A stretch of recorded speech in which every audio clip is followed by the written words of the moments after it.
Good morning, everyone. Fantastic to be here this morning. You might note that Irene and I have got these blue t-shirts on, which we'll talk a little bit about later on, but it's very difficult to get my jacket off this morning. It's all good in Laos when you're sweating away, but here, goodness me. Right, could I have the team come up, please?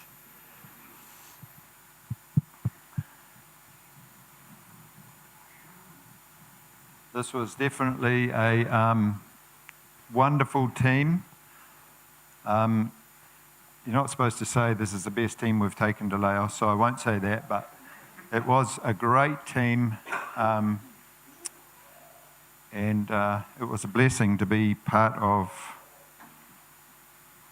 the team. So I just want to say a few words, and then Irene's going to just ask a few questions of some of the team members. We would love all to share, but we haven't got time for that, so there's just going to be a few people share. Isn't that a great looking team? Yeah, absolutely. The seeds of what we have just done in the last few weeks started about 25 years ago when Irene and I got to know Andrew and Karen at Bible College of New Zealand in Christchurch. And Andrew and Karen moved to Laos in the year 2000. So they are now long-term missionaries up in there for 23 years. They started out in Vientiane in an English language school. You can't go to Laos as a missionary. You have to go as a tent maker of some description. Generally, people go as English language teachers, and so that was what they went there to do. And then they moved down to Baksay, where Lau Vida now exists. Lau Vida started out as an old beat-up wreck building in the southern city of Laos. It is now an English language school. It has part of it is a bakery where they teach young guys to, well, they haven't taught any lately, but they were teaching young guys about bakery skills. There's also a housekeeping part of it where they teach housekeeping skills to young ladies. There is a cafe there now which is very successful and caters to the needs of the mostly tourists, and they are now working on a restaurant, and there's lots of other projects happening as well. They've built a sound room so that they can, what are they doing in that sound room, Irene? They are recording Lao stories for the tribal people to get the gospel out there, and a number of other initiatives. So I've been to Laos 6 times now, and started out with just little me going, and then I went with a friend, and then the third time there was 3 couples went. And then 5 years ago, we were blessed to be able to take a team from this church. And the following year, another team, and then COVID got in the way of everything. And then this year, we had this wonderful team that went to Laos. I just want to read, before I hand over to Irene, a newsletter we just got a few days ago from Andrew and Karen, and anybody can get a hold of this if they want to. Just talk to Lynn, do you get it through the office, eh? Yeah. So, or talk to Irene and I. So I just want to read out what Karen wrote regarding the summer school and regarding this team that we were blessed to take. In July, we revived our pre-COVID annual mid-year event, Summer Camp. We plan to run this outreach with a few big differences. Keep numbers down to less than 40. Keep the age group to older youth and young adults. We failed in both of these. We had 48 external campers, and including our own team, numbers hovered around 80 per day in the upper room. And the ages were all over the place as young nephews and nieces begged to attend, so that the age group was from 8 all the way to mid-40s. A true community camp. Having failed in these plans, though, the camp was a great success in the more important aims. And we can vouch for that, can't we, team? What went on there was truly of the Lord and was wonderful. Have we got up the... Oh, we haven't got anybody on. He's here. Thank you, Jack. There's supposed to be a thing up there. That's all right. Good on you, Jack. The thing that's coming up there is what we've all got on our T-shirts. That was kind of the theme of this summer camp, Living Hope, which is a great theme. So Karen goes on to write, our Laos staff team was integrally involved in running the camp, stepping up in all the practical areas, with every home hosting some campers. They took care of daily marketing, catering, transport, finances, but they also ran games daily, led worship powerfully and sensitively, pastorally led small groups, and took on a lot of teaching also. And believe me, that is a magnificent thing. That it's not just all about the Falang, the white people in that place. They are training up the Lao staff to take over a lot of the duties, and that's just a blessing. And they are wonderful young people. The entire Bible part of the camp was run on the SOAP model, with the hope that youth will feel more able to pick up their Bibles and read to discover God for themselves. The morning program had two parts to it: foundational teaching from Genesis 1 to 11, building a worldview that is based on God's revelation of himself and human history, and daily stories from Luke, bringing hope for purpose and direction in life, forgiveness, freedom, security, restored relationships, and of course, eternal life. Stories came alive with spontaneous and prepared drama, art, interviews, and journaling. The camp theme was expressed in an action phrase that everyone could remember and take home in their hearts. And that's it up there. A little bit hard to read, but I'll just read it out. It says, living hope is a sure and certain expectation that the good things God promises in his word will come. Isn't that beautiful? And that was kind of the theme of the whole thing. Thank God for working in hearts and minds over the 4 weeks. The Holy Spirit worked in people strongly, bringing about sorrow at broken relationships and a desire to find healing and wholeness. On the final night, a strong move of God's Spirit saw almost the entire group make a commitment to trust their lives to him. That may sound forced or unreal, however, attention and enthusiasm were high throughout the camp, and God was working in hearts. And we can really testify to that. Throughout the teaching periods, during the 3 weeks that we were there were a number of occasions when we could say God is moving powerfully amongst these young people. The first message I gave, I preached once in the church we had, but I also spoke 7 times, and one of the first messages I did was about demons, because we kind of don't get it here to such an extent, but in their lives, demonic power is very, very real. And so they all understood it straight away from the scriptures, what it is, what the reality about demonic power. And so we talked about the demoniac that was running around in the tombs that Jesus set free. And so I spoke on that. And we asked the young people at the end to stand if they wanted to be delivered from the oppression of demonic power, and a bunch of them stood up for prayer, like 20 odd, I think. So it's very powerful, it's very real. When they're up in their mountain villages, there's such oppression from demonic powers, there's such power in the dark forces in those places. So please, church, remember to pray for these people. It was all just wonderful. They came to the camp, and it's a Christian atmosphere, a lot of Christians around, and the teaching was great from the scriptures, and they were all together in unity and stuff. But then they go back to their villages, a lot of them, and the harsh reality sets back in. So please continue to pray for them. They need our prayers. Karen and Andrew have already heard from a number of them that are just feeling so terrible being back in their home villages because of the oppression and the persecution that they're facing. The last bit I want to read out before I hand over to Irene is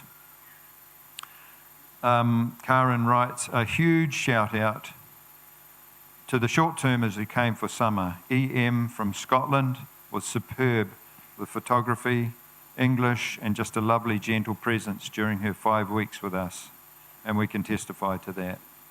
And the COV team was utterly dedicated in their 3 weeks here, helping in so many ways to make summer 2023 a success.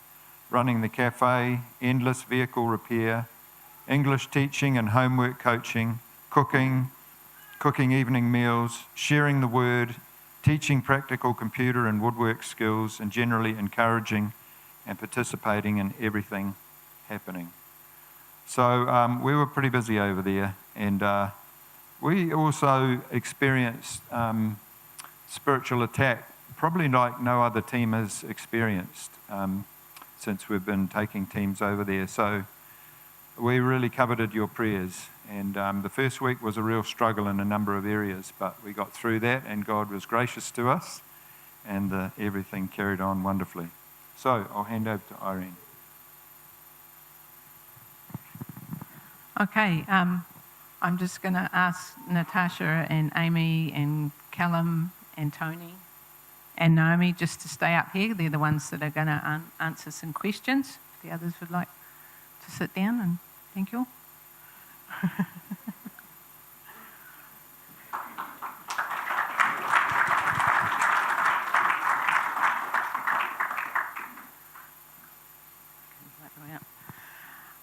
This was an amazing team, and though we went over there with not really knowing exactly what the plan was, everybody just mucked in, stepped up, did whatever. Natasha was amazing with stepping into some classes for keyboard and English when one of the other staff got ill. Amy just volunteered for everything. You know, and the mechanicking guys, what a challenge for them. Over there, it's not easy to get parts for the vehicles. They had to come up with different ideas and different ways of doing it, and in the process found an amazing engineering shop that Andrew didn't know about, so that was a bonus. So big shout out to them and to Rob for getting the Maury deck sorted out. So, you know, and Callum and Jack and the woodworking, Tony with computer and with mechanicking, and Naomi and Rachel in the cafe. They were in the cafe so the cafe staff could go to the program, and they were just so excited to be able to go. So it was just things like that.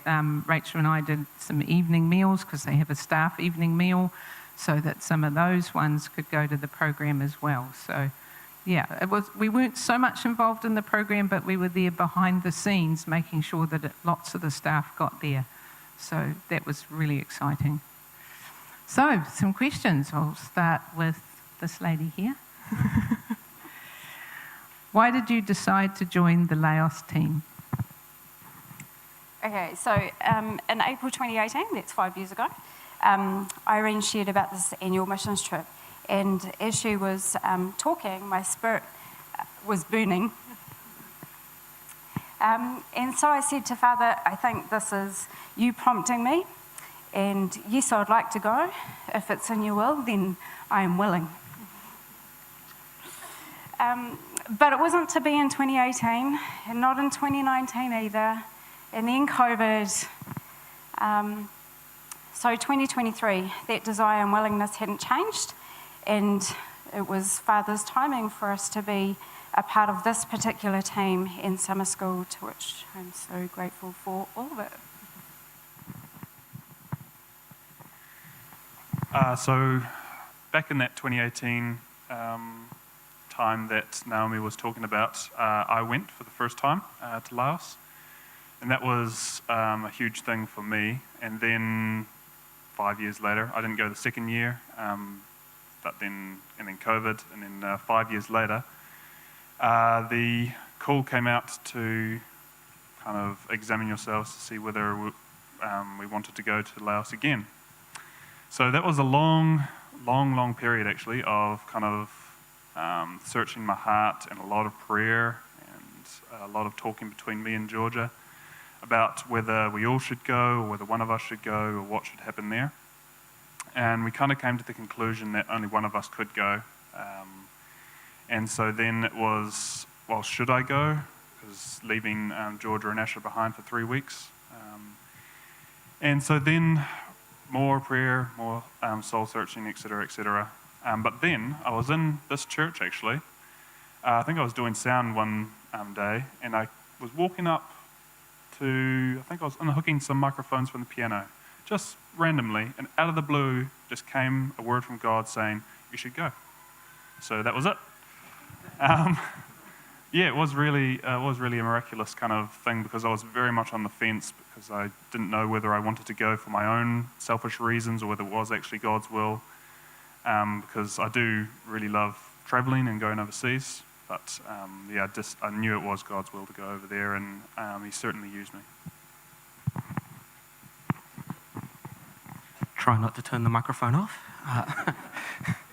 Since I was about 14, I think, 2012, I've always had the feel of a calling to missions work, and so have tried to join missions teams in the churches that I've been with, but there's always been a door closing for me. Last year, when Adrian started talking about coming back over this year, I felt it would be good to at least ask if he'd be taking others. So I did that. He said he's not sure, but they'll be praying about it. And earlier this year, he extended the invitation to me, and I was trying but couldn't really get funds for it. But at one point, I think it was early June, that he and Irene came up to me and said, we feel that God wants you to come with us. So we'll give any shortfall that you can't raise for you to be able to come over. And that, I feel, was a very big answer from God saying yes. So, yeah. Everyone has such long answers.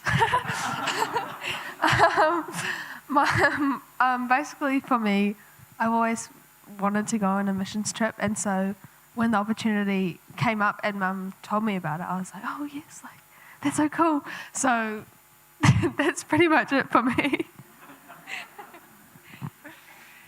Okay, so at the same time that Karen and Andrew went to Laos for the first time in 2000, I went to Thailand, and I felt that God was sending me there. And I also went as an English language teacher at that time and lived there for a couple of years. So following that, I also have a love for people in that part of the world, in Thailand. And I hadn't been to Laos, but Southeast Asia and everything. So when Adrian talked about it in church, I probably felt like a bit of a quickening in my spirit as well. And then in my mind, I was thinking it through. Like, oh, maybe I could go with Amy, because I knew that Amy had talked about wanting to do missions, and I thought it would be really nice to do it side by side with her in a kind of more controlled environment rather than sending her off by herself. So, and then when he well, I don't mean I'm controlling her, but just to do it with her, like, something special we can do together serving God. And then when Adrian talked about it again, because I'd been thinking about it in the meantime, but I hadn't mentioned anything to Radu. So I just wrote a little message on my phone, which I didn't send, but he was sitting next to me. I'm like, what do you think about Amy and I joining the team to Laos? And he kindly agreed to letting us both go, and which meant that he was home alone with Reuben for a month. So anyway, that's kind of how we came about.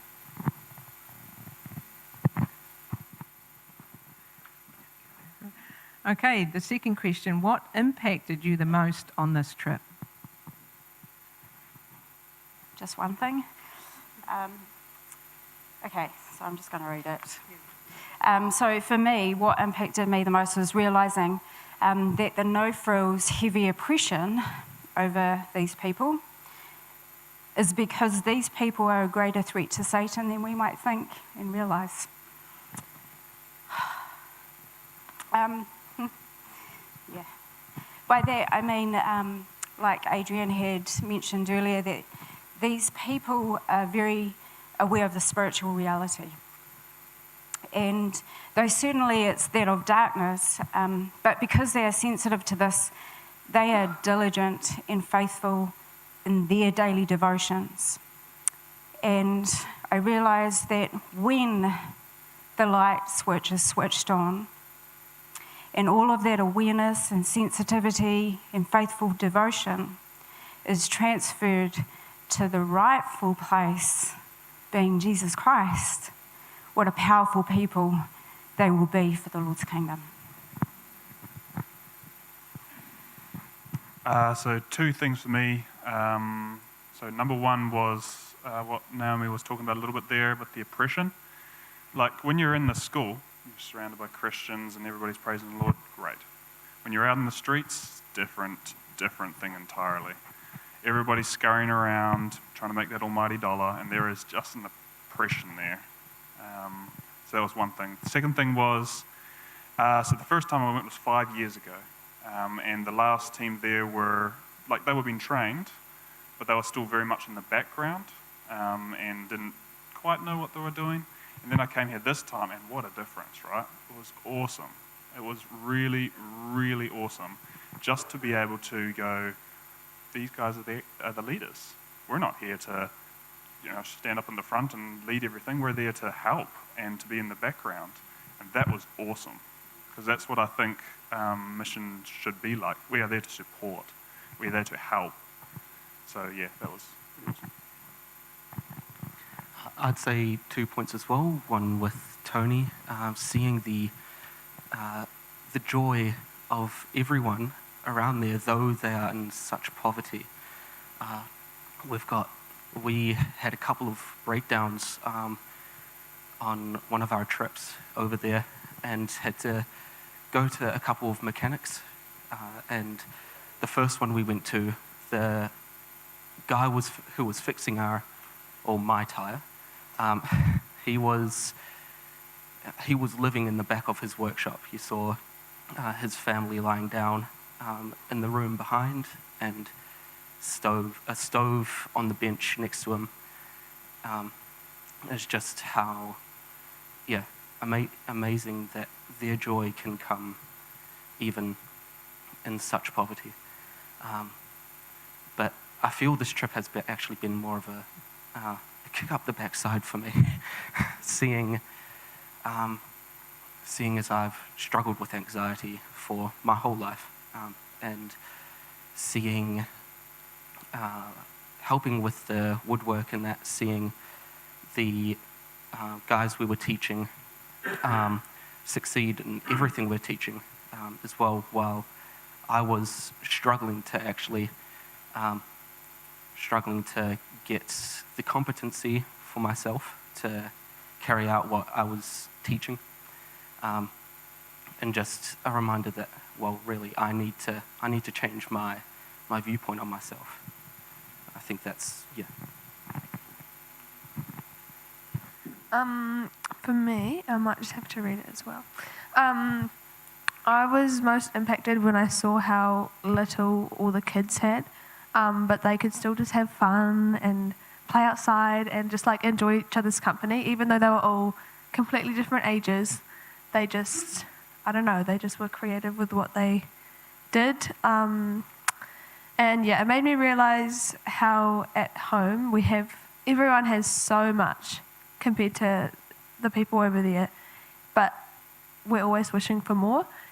So yeah, it was quite humbling just to see that, and realised, like, you have enough, like, yeah.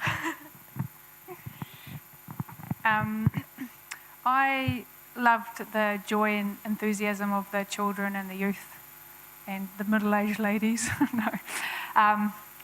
Yeah, because it was such a big age range from, we think the youngest was actually 7, up until, you know, like people my age, not that I feel middle-aged, but, and they all just worked together and they did all this, they got the same teaching and they worked in groups from their villages and they did journaling and cutting things out with scissors and colouring in with, you know, coloured pencils and things.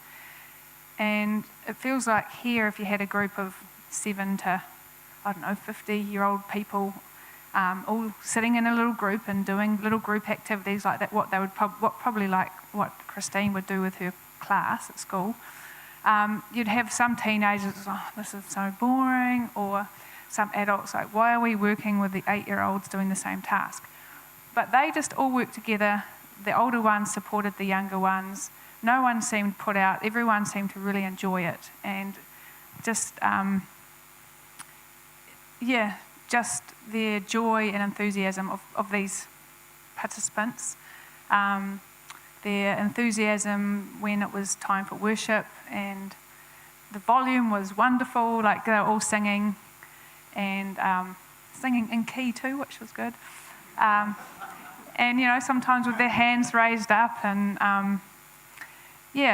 so just the way that they went about things in a group, and they were all grateful. So I also taught, I filled in when someone got sick with some English classes for kids from the city. So these are the kids that are paying for the lessons rather than the kids from the villages. And it was just night and day between these people. So the kids from, you know, the more advantaged financially, you know, the richer families, and they came with their little attitudes and their little smart answers, and, you know, you could just tell within being in that room in the first 1 or 2 minutes that these, you know, these were just, some of them quite precocious, compared to the kids in the program who just, that were always like respectful, no bullying, making fun or anything like that. So yeah, that impacted me, just how great they worked together. Sorry, that was long. The final question I have for the team is, how has this trip changed your walk with God? Has it changed it? So for me, I don't know if it's changed my walk with God, but I can say that I felt like I got a workout. Strengthening my communications, stretching and strengthening the discernment and faith muscles. So for me, again, I go back to the first time I was there. It didn't seem easy because it was hard, but spiritually it was easier, I guess. And then I come back here and I went away from my family, and it just, the work was still, there was still a lot of work, but it just, spiritually was so much harder. And I think the devil was really trying to get at me through that time. So it forced me to rely on God more, which sounds like a terrible thing to say, but God does that so often, doesn't he? He does go, oh, why are you going like this? Oh, well, I will just push you back towards me. So that's what I think happened. And for me, like I said before, it's not exactly a short-term change, but rather a long-term goal of actually overcoming this anxiety crap for me.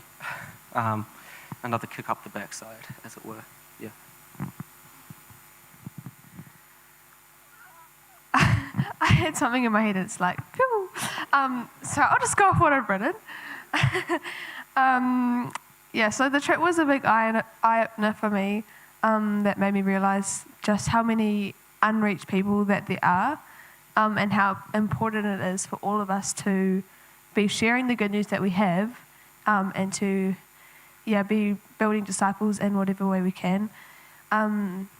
this trip especially has shown that God will use you in ways that you won't expect, and that you don't, I know one of the biggest struggles for me, and I think for other team members, was feeling like, are we even doing anything here? But God uses you in different ways to what you think that you should be doing. So it's just trusting him through that. Mine's a little bit similar to Amy, which is a bit like, excuse me, our devotions. When we were over there one day, I did one, and then the next day she did one with almost the same verses. Like, Amy, those are the verses I used yesterday. Anyway, so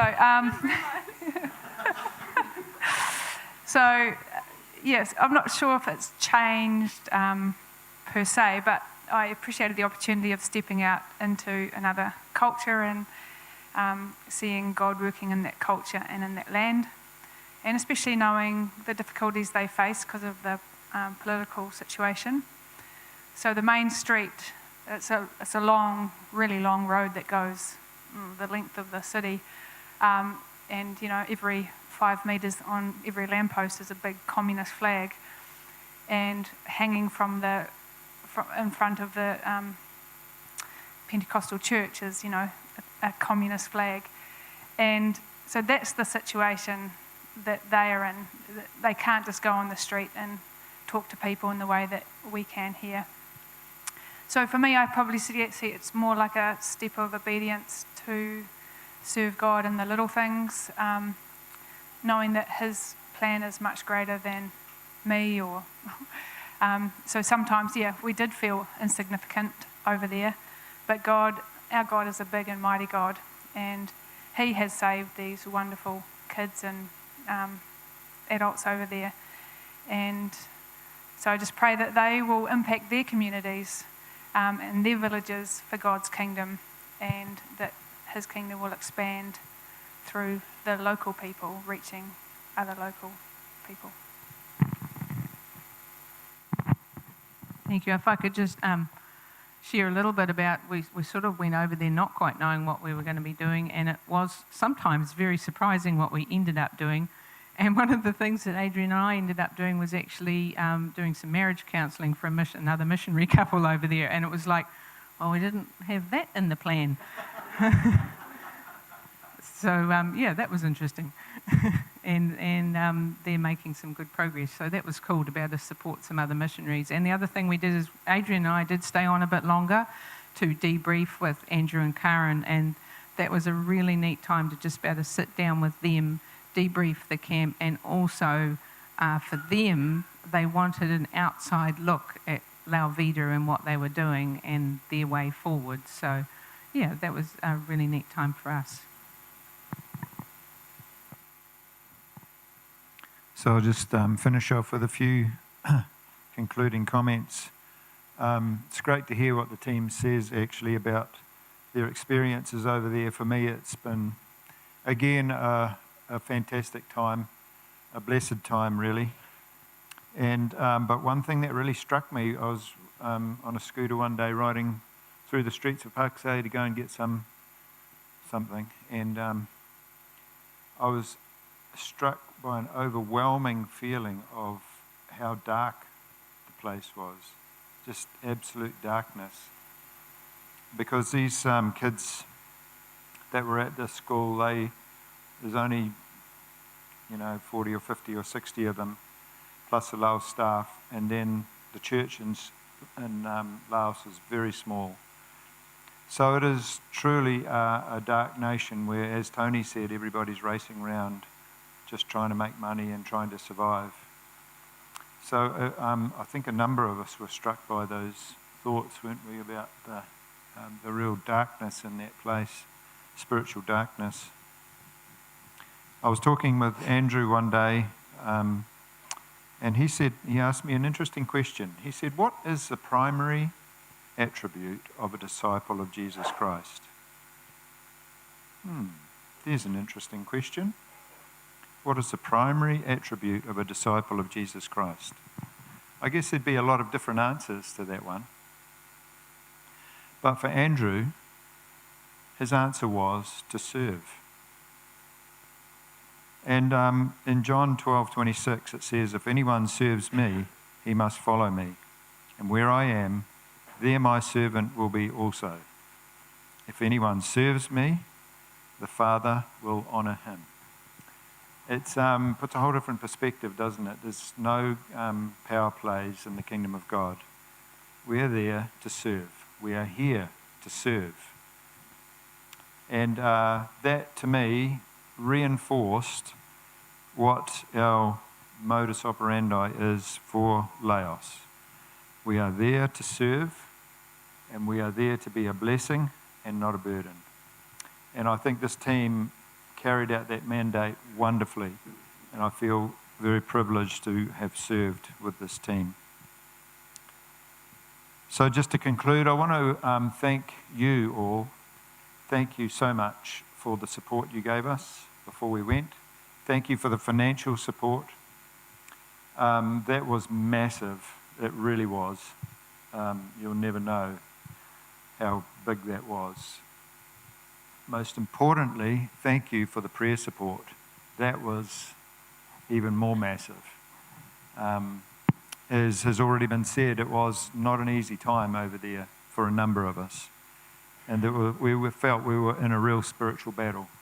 So we coveted your prayers.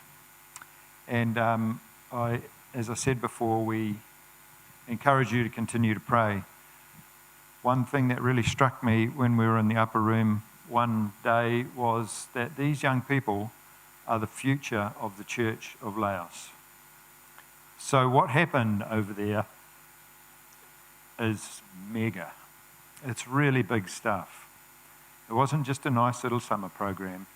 These young people are being discipled as followers of Jesus Christ, and they are to go and preach the gospel and disciple others. So what happened over there was big stuff. Just to finish, the money that we had, as I said before we went, the remaining money was given to Andrew and Karen. And one of the things, you might think, oh, that's pretty mundane, but one of the things it was going to be used for is to buy a big old washing machine for their guest house to cope with all the laundry, because they got 3 washing machines there at the moment. One's broken, one doesn't work very well, and the other one doesn't wash the clothes very well. So, and they don't have the money to do anything about it. So what a blessing to give them a big old washing machine, and so they can cope with the laundry. Thank you so much, church. Thank you.